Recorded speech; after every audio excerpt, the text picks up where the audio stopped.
So today is all about cannabis in seniors care and reducing stigma, supporting wellness through education. And so I'm pleased to be able to present this to you and to share my lived experience with cannabis, my background in cannabis, and how it relates to you and in senior care. So I'm not a doctor or a health professional. I am an educator and I'm a coach, I'm a speaker, an advocate, and a cannabis guide. I took my cannabis coaching training in 2020 through the Cannabis Institute. At the time was out of Boulder, Colorado. They've moved offices now, but they are from the US. And I took that program because once legalization came in 2018, I had been working with cannabis for a number of years, and I wanted a way to share the information and the knowledge that I had gained from cannabis. So I began my relationship with cannabis in 2010, after a chronic illness was hitting my family really hard. My daughter had just been diagnosed with type 1 diabetes, and I, as a caregiver, was becoming overwhelmed and developing my own chronic illnesses as a result of the stress and the extra care that I was needing to give to her and to the other children in my care. And that's when cannabis called to me. And I didn't know anything about cannabis beforehand, but it was like this knocking on the door saying, try me, just try me. And I did. My husband and I rolled a joint, went out to the garden after the kids were in bed. And at that first puff, I realized I had discovered something that was going to work for me. And that is how my journey started with cannabis. It helped me to sleep. I was experiencing a lot of insomnia. It helped me reduce my anxiety. I had a lot of caregiver overload, and it helped to manage my pain, which was starting to come up through fibromyalgia. And so this is the plant that's been carrying me for the past 15 years. And after my daughter's diagnosis with type 1, a number of years later, my son at 14 contracted Lyme disease. And it was him in his teenage years that came to me and said, Mom, would cannabis help my Lyme? And I was like, wow, oh, I don't know. So let's explore. We found a pediatrician who would prescribe a pediatric prescription for him. And we worked with cannabis to manage his Lyme. I believe he's still alive today. He's 23 and he lives on his own. And I really attribute cannabis to him still being on this planet. He had severe pain, 72 hours straight in his brain where the Lyme embedded. He was bedridden for most of his teen years. And so I believe cannabis helped to regulate his mood, reduce his pain, helped him to sleep, and helped him to have an appetite for maintaining well-being. So cannabis is a huge piece of why I'm here and why my family is here. And so that lived experience is what I bring to the table through researching and experimenting and developing relationship with cannabis, both for myself and my son. Through our prescriptions with cannabis, a prescription was written to us and said, here you go. And that was it. There was no further instructions. There was no further guidance. And we were on our own. And so this is where I like to really help people to explore cannabis in a really safe way, so they're not trying to dig through what's truth and what's not true, digging through the stigma and all of these factors that reduce our access to cannabis. And so that's where my passion lies, in advocacy and in helping develop a good, safe, and therapeutic relationship with cannabis by reducing stigma and creating the safety, the science-based conversations. I presented at colleges, at health centers, festivals, online platforms. I do a lot of work in seniors groups. So seniors groups will invite me to come in and speak on cannabis. And we take it right from the start, right from the plant and what the plant is and how it relates to us in our bodies and why. So hopefully we'll touch on a little bit of that today, how it works within our bodies and why it works. I also come here on behalf of Education. We are a nonprofit organization in Canada devoted to improving the quality of education and care across our nation and beyond. I'm on the board of Education. So when legalization came in 2018, Health Canada opened up retail stores, removed all of the medical stores. So prior to that, you needed a prescription to purchase cannabis in a dispensary. All those dispensaries are gone, and now they're replaced with retail stores who cannot educate and cannot share important information about cannabis. And so that's why Education is here. That's why I am here, is to create this opportunity for good, clear cannabis research, sharing of knowledge, guiding people in their journeys with cannabis, promoting accessibility to, especially to medical cannabis, destigmatizing, and just bringing this respect that this plant deserves. Criminalization happened over 100 years ago, and prior to that, prior to 100 years, cannabis was part of our pharmacopoeia. It was part of what we reached for our menstrual pains, for arthritis, for gout, for inflammation. It was part of our medical system. And so I really deeply desire to bring that back, because it's only been 100 years where we unlearned all of this and the role that cannabis has for us. So through today, I'm hoping to touch on how cannabis, its role in seniors' wellness. We're going to look at some barriers to access. We're going to look at reducing stigma and creating a supportive environment for cannabis and care. So did you know that in Canada, people over 65 are the fastest growing segment of cannabis consumers? Seniors are moving to cannabis at really high rates, tenfold between 2012 and 2019.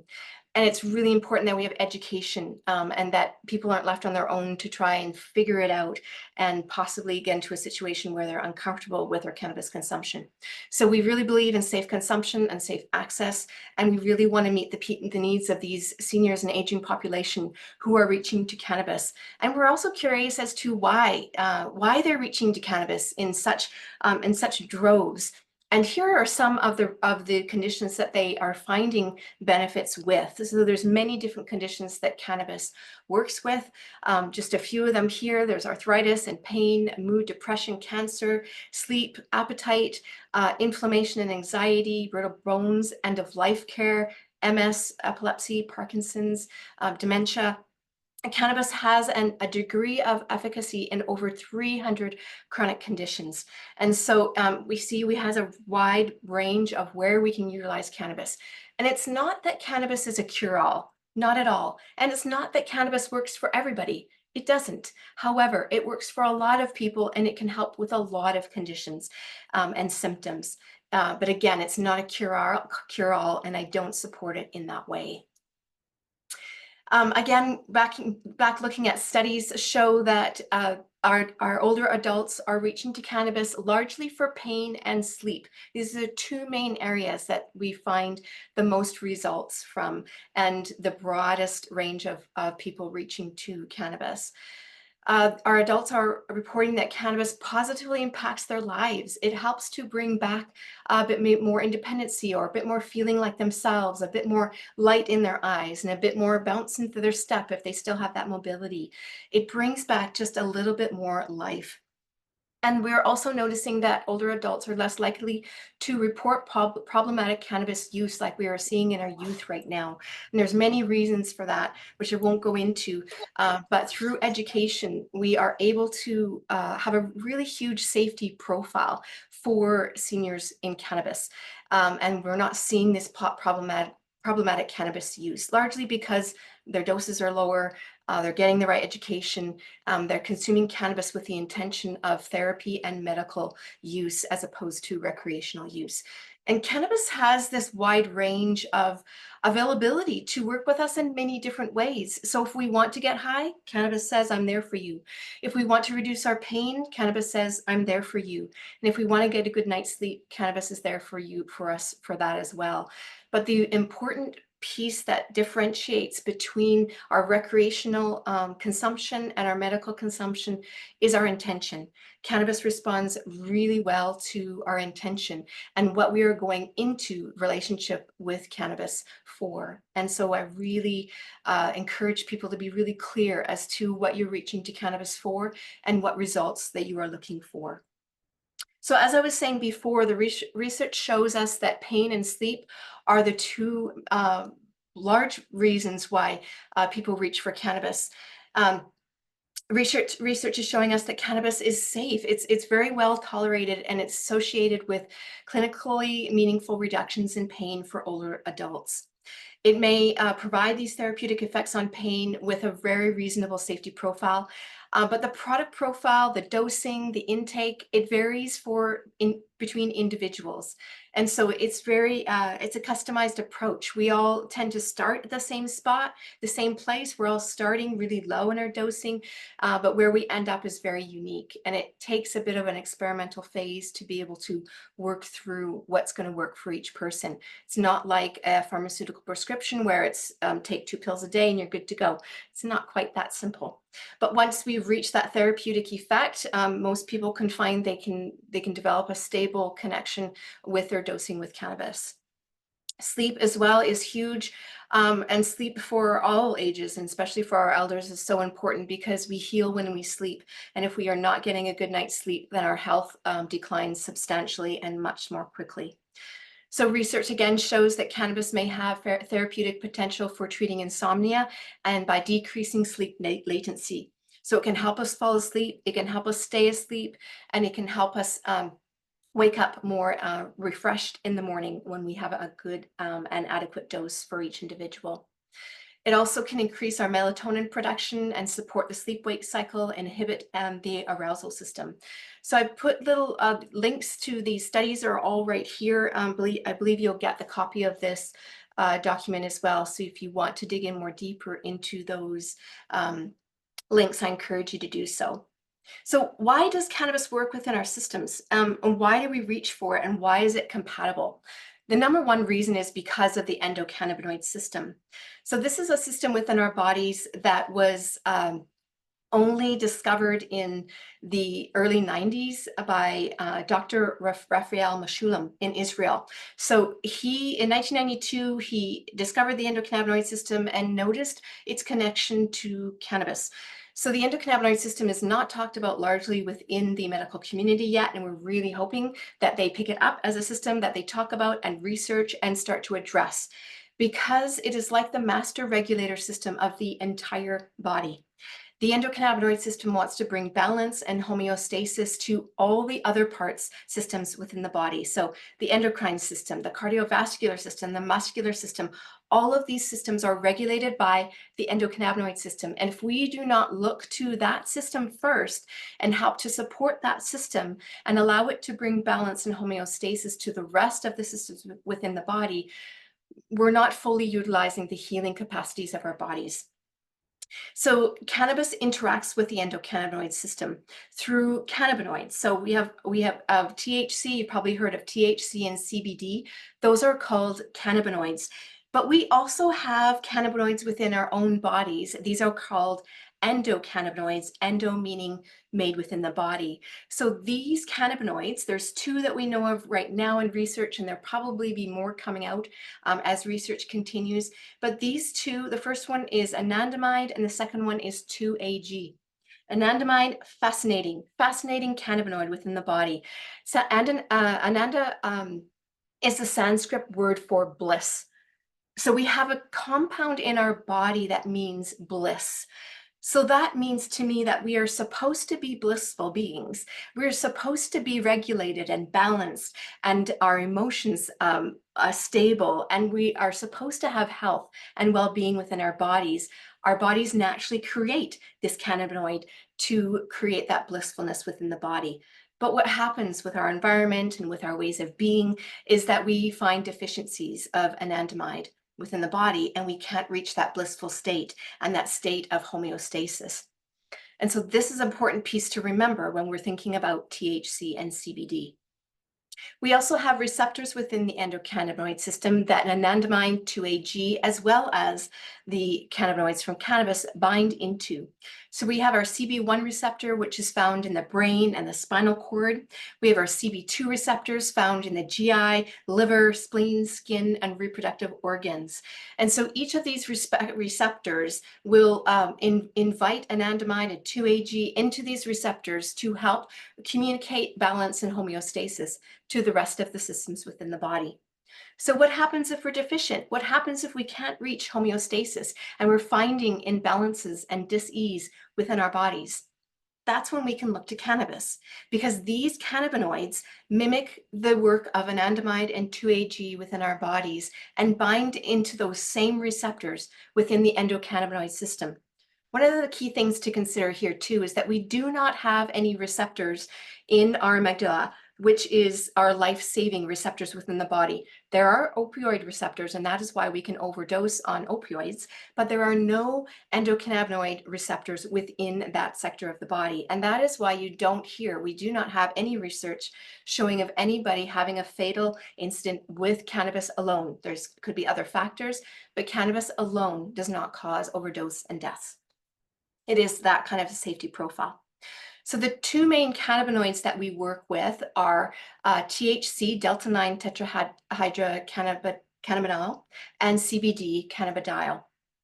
So THC influences pain, regulates our stress, inflammation, our sleep-wake cycles, and can induce a high at higher doses. In lower doses, it doesn't. It doesn't always have to create that high, but it's making sure that we have the right dose that we're working with. And then our CBD helps to reduce anxiety, decrease seizures, decrease pain and inflammation, and it doesn't cause a high. So we like to work with these two together because CBD can mitigate those chances of having a high from THC and can also bring somebody down from too much THC by clearing out some of the THC in those CB1 receptors. And so we often are working with both THC and CBD together. They have a lot of overlap in their therapies, and they also have lots of individual benefits as well. These are just two of the cannabinoids, though, that we can work with. There are multiple other minor cannabinoids. These are the two major cannabinoids. There are additional minor cannabinoids and more coming out on the market as more research begins to develop. But these is kind of like where we get started and where most people will work with in their therapeutic practices. So I want to look a little bit about barriers to access. Actually, I'll take a look at the chat and see if there's any questions here that I can answer before moving on to here. Okay, great. Okay, so no questions for me yet.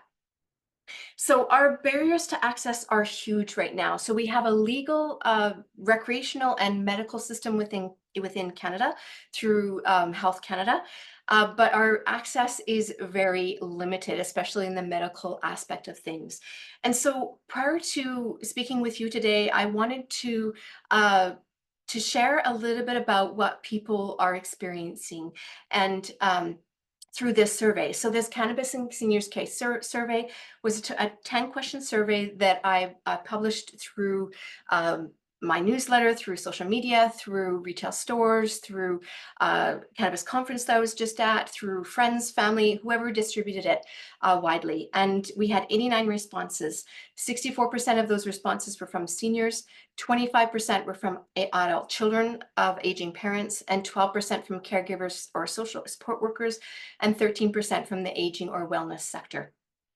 So this is what we, and the areas predominantly in BC, largely from the Kootenays, Vancouver Island, Lower Mainland, and Interior BC were the largely where the surveys came from, and some from other areas as well. So I wanted to know what percentage of people were actually working with cannabis in their wellness routine for whatever purpose.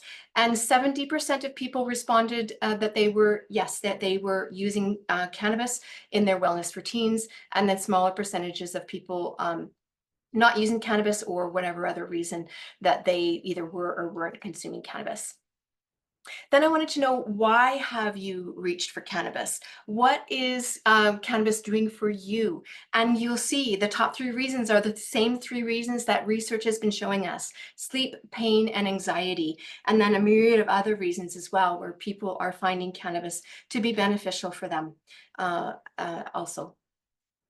And then I wanted to know how important it was for them to have access to cannabis in long-term or in home care settings. And 78% of people said that it was important and that they wanted to continue their therapeutic use of cannabis no matter where they were in their health journey, where they were living, or who was caring for them.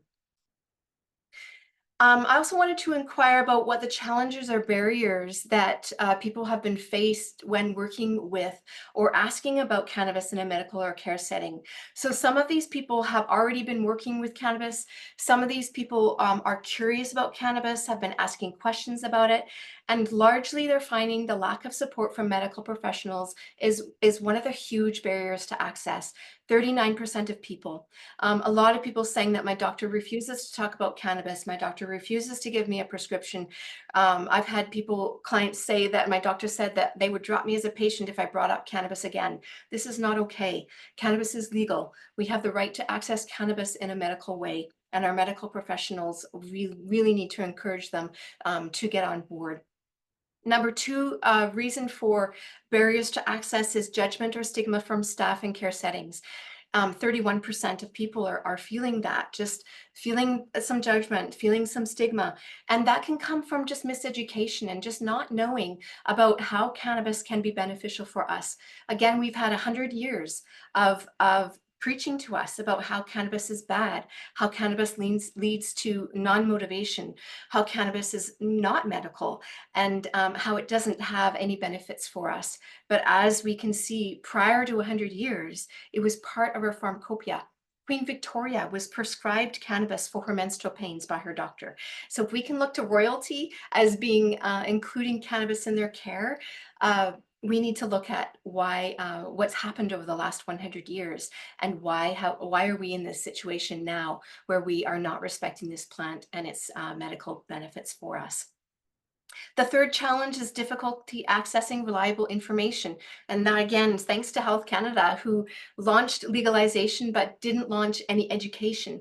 Currently, right now, most people is only access to cannabis is through a retail store. The people that work at retail stores, they're called bud tenders, and they are not allowed to speak about cannabis in a medical way. So we have seniors going into retail stores and saying, I need cannabis to sleep. I heard my neighbor said it works really well for her. And what do I take? And our bud tenders cannot answer in a medical way. And they don't know where to send people either to get that reliable information. And so that's where I come in, and education comes in, and other medical professionals who are dedicated to providing a reliable education. The number four reason and barrier is a fear of being labeled or misunderstood, because we know clearly what the culture has said about people who consume cannabis. I'm sure you've got some thoughts too, and things that people have said or that you felt yourself. I was there too. Before I began consuming cannabis, I didn't understand how this plant can be utilized in a good way. All we see is the propaganda of a stoner persona. So somebody who sits on the couch and is unmotivated or smoking joints all day. And there is a space and a time for that. But in our medical realm, we want to really look at how we're consuming and utilizing cannabis in the right dose and the right method. And then our fifth challenger barrier is restrictions in long-term or home care. So I had some feedback about people being able to access their medical cannabis in care, and also the opportunity to grow their cannabis.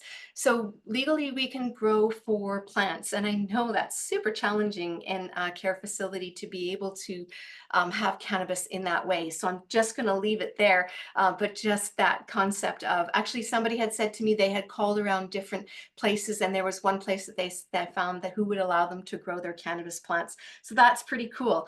Growing your own medicine and then making it into the dosing that you need is certainly reduces our access. Our sixth question was, what challenges or barriers have you faced when working with or asking? Oh, sorry, this is six again, and some of the additional comments that people shared around their barriers. So people said government regulations around sourcing medical use information is a challenge.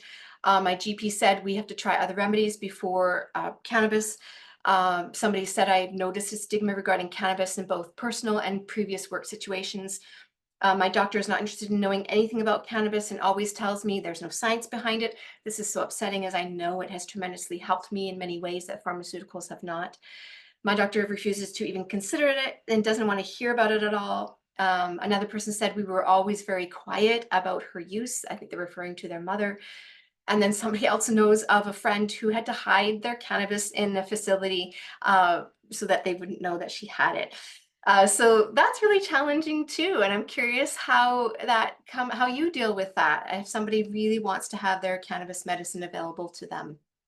I'm just going to check the chat again before our question, next question. I find the greatest, that's malpractice. I'm not sure, sorry, I missed that as at the moment, so I'm not sure what that referred to. I find the greatest barrier I've encountered is around smoked cannabis. Once long-term care residents can no longer independently get out of the building, they can't smoke. Yes. Then these long-term care smokers seem to struggle with accepting other formats of use. Correct. Yes. And so this is where it's really good to find alternatives like inhalation through like a handheld dry herb vaporizer where it doesn't create a smoke. Sorry, dropping things. And you can also blow this into a carbon filter, so there is no smoke going. So there's options to that, and that requires education. Tinctures absolutely doesn't impact anyone, as well as edibles. Great way to not impact anyone and still have your medicine. With measured, of course, yes, we need to be measuring and keeping track of our dosing.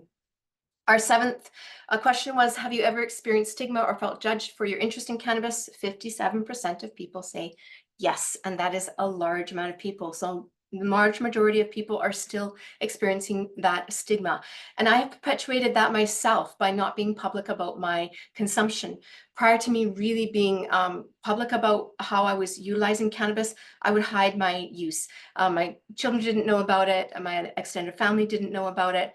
And this perpetuates the stigma, as opposed to me standing firm in my beliefs and knowing that what I am doing is good for my health and well-being. There is that piece about smoke that does impact other people. And I'm not going to go further into that, but I do want to bring attention to that. There are other methods of consuming cannabis that do not impact, that create that smoke. Our eighth question is, do you feel your relationship or interest in cannabis is respected and supported in your current environment, wherever you are? 43% of people said yes, fully supported. I was really pleased to see that. So a large majority of people are finding a way to experience that respect and support. 32% of people somewhat supported, and 11% of people not supported at all. What kind of support could help you feel more confident, safe, or included if cannabis is part of your care? So our number one support that people are asking for is the option to continue their therapeutic routine without barriers in care. So 50% of the people want to continue their therapeutic routine. The second are asking for clear policies and non-judgmental conversations at 46%. And the third one, help accessing legal medical cannabis at 42%. And the fourth is staff education at 40%. And fifth is family education at 37%. So these are all really clear. We need that education. We need these policies to be able to create safety for people who are wanting to include cannabis as part of their care. And then our 10th point is, what would you want long-term care executives, staff, nurses, or administrators to understand about cannabis as part of your care? And so this is where people shared. So I have 89 comments, and I'm not going to share them all today. In the next slide, I've selected just a couple to share. But if you want to read through those, the survey results will be available to you at the end through a link, and you can download that and read through people's stories. There are lots of stories, but largely the themes that we saw was that people want you to know about respecting personal choice and autonomy, reducing stigma and judgment. They want you to know that cannabis is effective and it's natural, and they want the education and staff training. They want you to know that it's supportive for pain and sleep and anxiety and dementia, and they want to know that they like it better than pharmaceuticals. They also want you to know that access and policy reform needs to change in facilities, and that positive personal and that they're having positive personal and family experiences. They want the advocacy for medical cannabis recognition, and they're frustrated with doctors and our healthcare systems because of all of the pushback that they are receiving. So here's just 5 comments that I wanted to share with you that I found quite interesting, and just really speak to what people are experiencing in cannabis. So first off, our participants said, "I am not high." I am well. Allow me my dignity of choice as to what to put into my body for wellness. The second one, cannabis is a wellness regime. It's not about THC and getting high. It is so much more. It will aid care staff, home staff with healthier, more cognitive, less educated patients. Education is needed, interest is needed, support is needed, and stigma needs to be addressed. The third one, I was desperate to help my mom when she was clearly not doing well on medications. When we switched her from the medications to utilizing edibles, she went from hallucinations and violence to giggling on a swing with her grandfather. She became sweet and lucid again. And the fourth, it can only take one person in the structure to have prejudice and install barriers for cannabis users. It is important that reasonable policies are the way forward. And our fifth, this is a gentle and effective medicine for many ailments, and it should never be made illegal in the first place. And it's time for truth. So I do invite you, once the link comes, to really look at the rest of these comments and the stories that people are sharing. I'm just going to look at the comments again. So if I own a cannabis store, can I take a course to safely sell or supply cannabis to long-term care? Or can we get a license to distribute? So right now, cannabis stores can have a license to sell to individuals.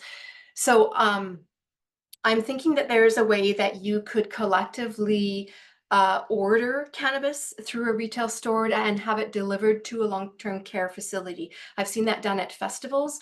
But there isn't, you wouldn't be able to have, okay, let me read that again. If I know a cannabis store, can I take a course to safely sell and supply cannabis long-term care? You still cannot educate. If you own a cannabis store, you still cannot educate. So all you are doing is providing the cannabis. And and so you're not distributing, right? You're actually taking orders from individual patients who would have to order through your website, and then you would deliver. If you want more questions about that, I encourage you to get in touch with me. But in a retail store, you are limited in what you can say and do, but you can deliver product. Yes. I find the greatest barrier I've encountered is around smoking cannabis. Oh, did I already read that one? Yes, yeah, I think I did. Okay. There are now, yes, oh yeah, the meter inhalers are just coming out on the market through the medical platform only. I have not seen them yet through retail stores. And yeah, they're amazing. They're amazing. Thank you, John, for sharing that. Margot, I've witnessed the benefits of cannabis for sleep and pain, but its effects seem to wear off in a matter of weeks, and the users need to constantly increase their dose. After we've done our research and found the strains and routes, CBD oil that works best for us, what else can we do to avoid constantly increasing the doses? So I would really look at the combination of THC and CBD, and sometimes we do need to change the brand or the cultivar, so that means the strain.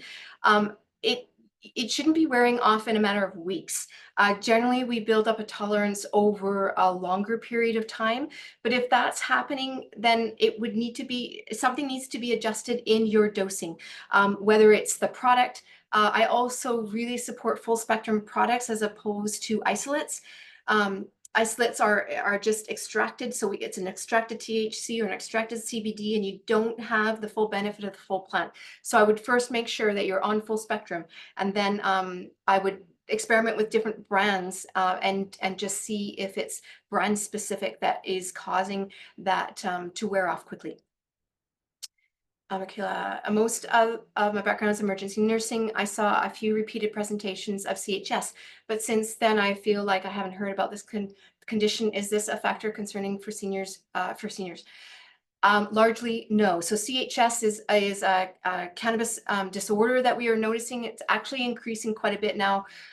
We're seeing an increase in our youth population, and this we believe. So we're doing some more research and deep dives on this. Education is really looking into CHS and the results of higher dosing of cannabis. So what we're noticing, and I think I just dropped, I did. So this is a pre-roll tube. The amount of THC in here is 29%.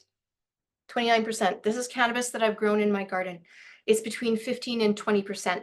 Traditionally, cannabis was, I mean, even back in the 60s, it was probably between 6 to 10%. These 30% THC is too much for our endocannabinoid system. And we believe at Education that the CHS and these reactions that we're noticing is because we are overwhelming our receptors in the endocannabinoid system. So higher is not better. We need to get back to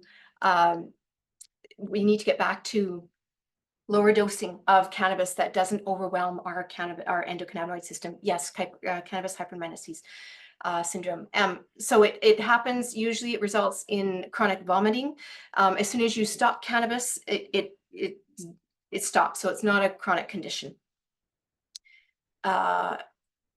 Yes, as a pharmacist, thank you, John. Following the literature and studies, CHS does occur, but generally after, yes, exactly what I said. Usually normal medicinally, CHS does not occur, but yes, thank you, John. You're on it. Yes, my contact info will be provided. Sorry, I'm just still looking. Okay, did I get all of those questions? If there's anything I missed, please let me know. Sometimes it skips over comments. So I will go back to our screens and then continue on with stigma.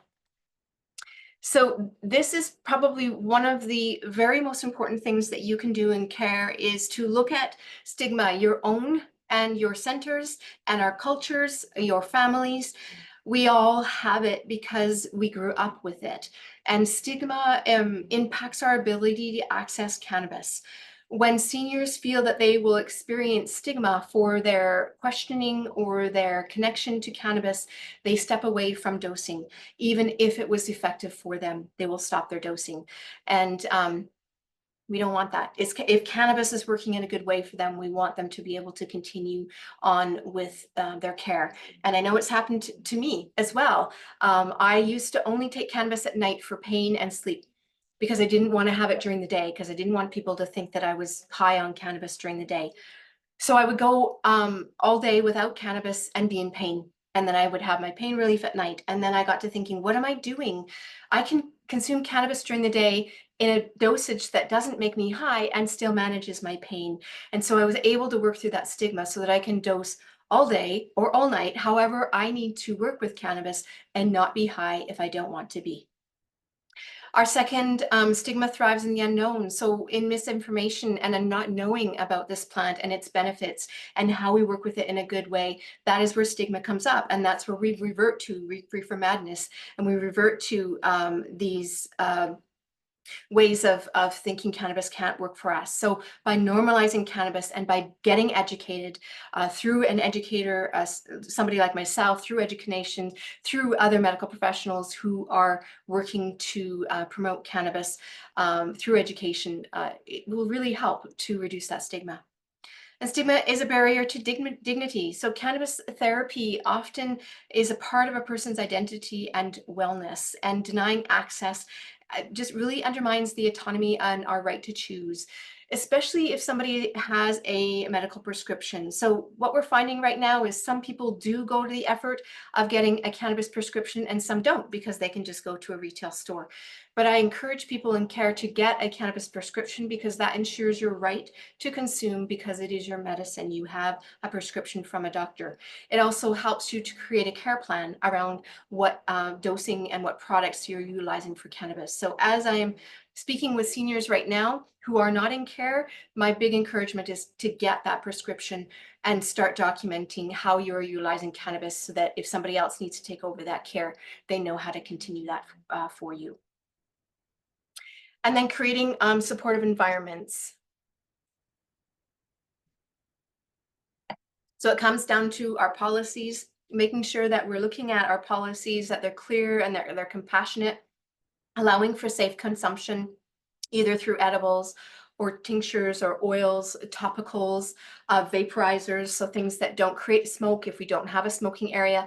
Some people, though, there's a small percentage of people that do find smoking cannabis is the only way that works for them. So how do we support them and create a space for them that is safe for them to consume their cannabis?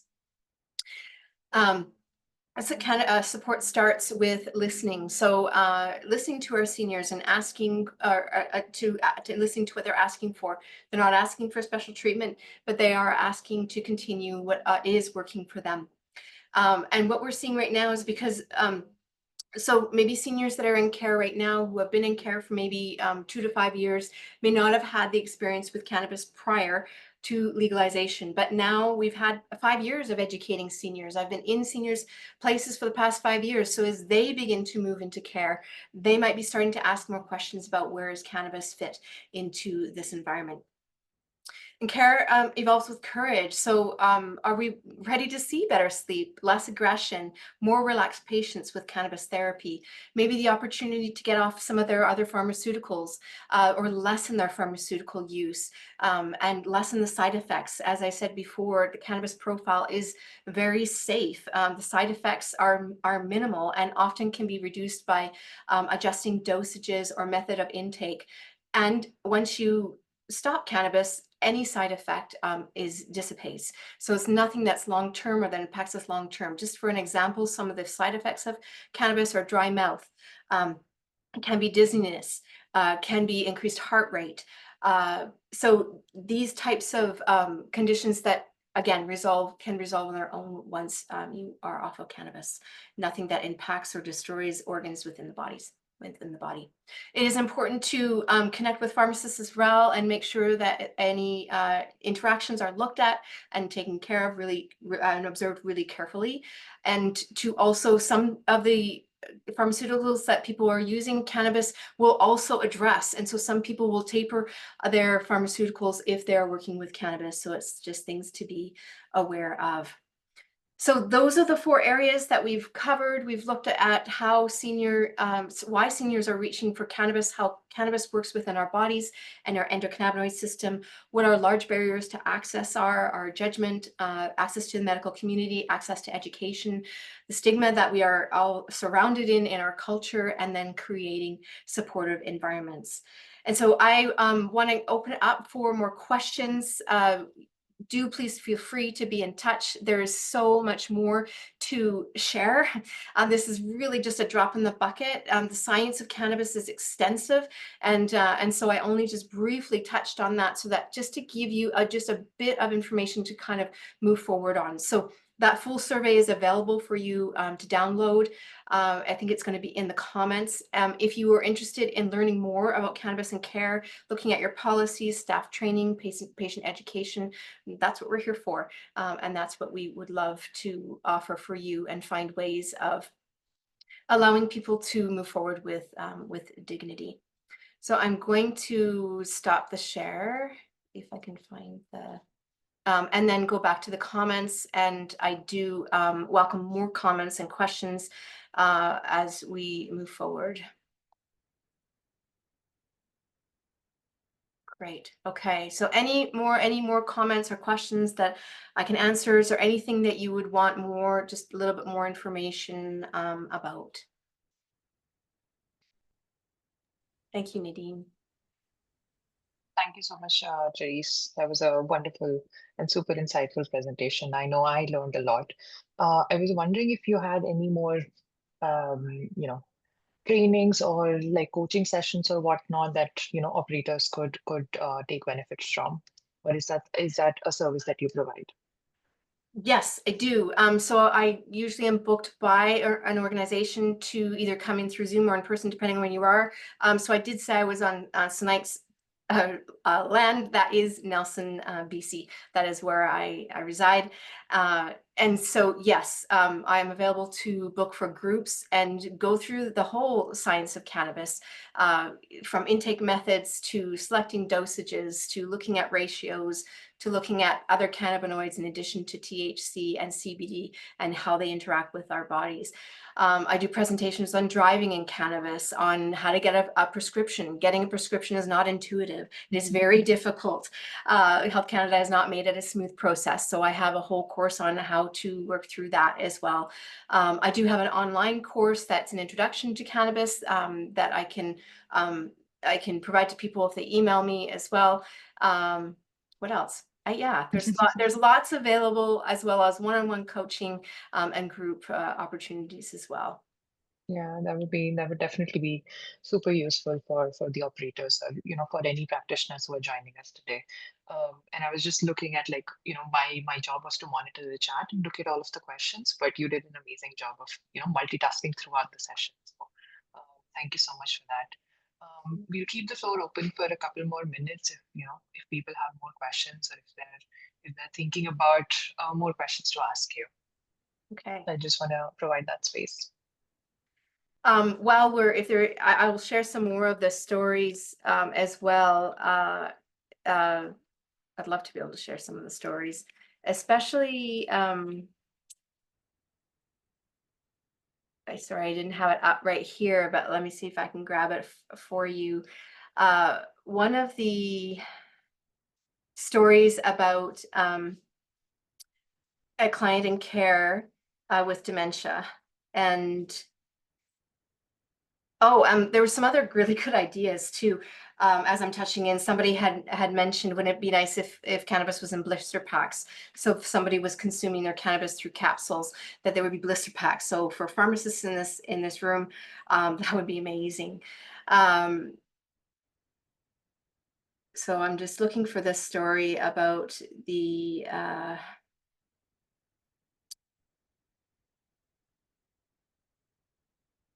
areas open.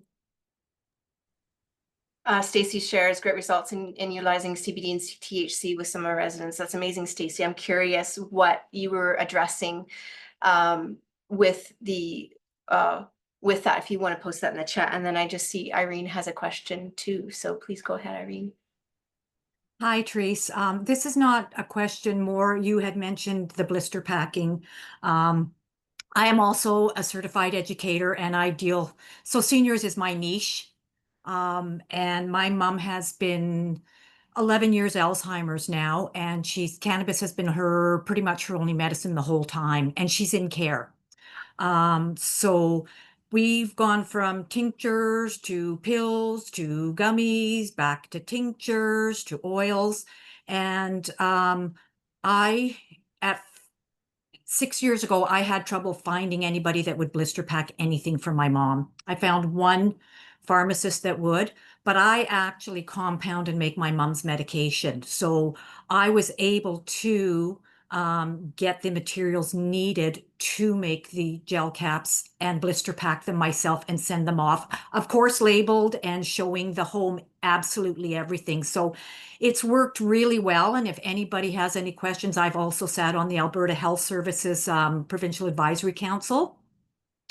So this is a topic that we have discussed and talking with staff in homes and so on about, the different methods and that kind of stuff. So just wanted to throw that in there. Thank you, Irene. And I've appreciated you and the work that you've done also with seniors in Alberta. Is that where you're based, in Alberta? Yes. Yes. Awesome. Thank you so much for chiming in. I really appreciate that. Someone asked about education sessions. Yes, anyone can do an education session, either group or one-on-one, either way. Everybody needs education, and so everyone is welcome. So this story, we had a very restless wheelchair bound resident who was continuously fidgeting, falling out of his chair. Using CBD has settled him so much more than a pharmaceutical. That's amazing. I'm so glad to hear. Also help with sleep and exit seeking and anxiety. Wonderful. Yes. So good. The story that I wanted to share was, I'll just kind of briefly share this and keep watching for the chat. I was desperate to help my mom when she was clearly not doing well on medications. We switched her from medications to using edibles, cookies. And so this person made them, the cookies for her. So a lot of family members are doing that, are making the medicine for their family members. She went from having hallucinations of being trapped in a liquor store and being violent, hitting and yelling at me, to hallucinations of swinging on a swing with her grandfather and laughing and giggling and being happy. So that was part of the summary that I shared before. It was so much better. She stopped licking the floor. She was more lucid in our conversations, clearer and happier. When she became incontinent, she had to be checked into the hospital since there was no long-term bed available. And I had to explain to the doctors and nurses that she's violent on medications and becomes unruly. They refused. They put her back on medications. And a few days later, they phoned and said, please come and bring me those cookies for your mom. Back feeding the cookies again, she became sweet and very easygoing. They stopped all of her medications because she was lovely to be with again. I had to visit her daily a few times a day to feed her the cookies because at that time the hospital policies would not give it to her. So huge burden on our families. When a bed finally became available in the nursing home, she went back on full medications in the nursing home and again went through this whole situation, screaming and violence. And then this center finally agreed to bring back the cookies and keep them in a safe for her. They removed all her medications again and she became pleasant. This person had to educate herself and on how to make the edibles, how to source the cannabis, and over several months. So just a lot of work being put onto our families. But in the end, a really good situation of being able to help her mom. So John, cannabis and blister packs, unfortunately, believe it or not, we pharmacists are not legally allowed to touch, dispense cannabis, correct? Yes, I know, it's absolutely stupid. Pharmacists can clinically support patients seeking cannabis, cannabinoid medicine, for example, what type of cannabis, how to use the medicine interactions. And I fully support people connecting with their pharmacist over their medical doctor even.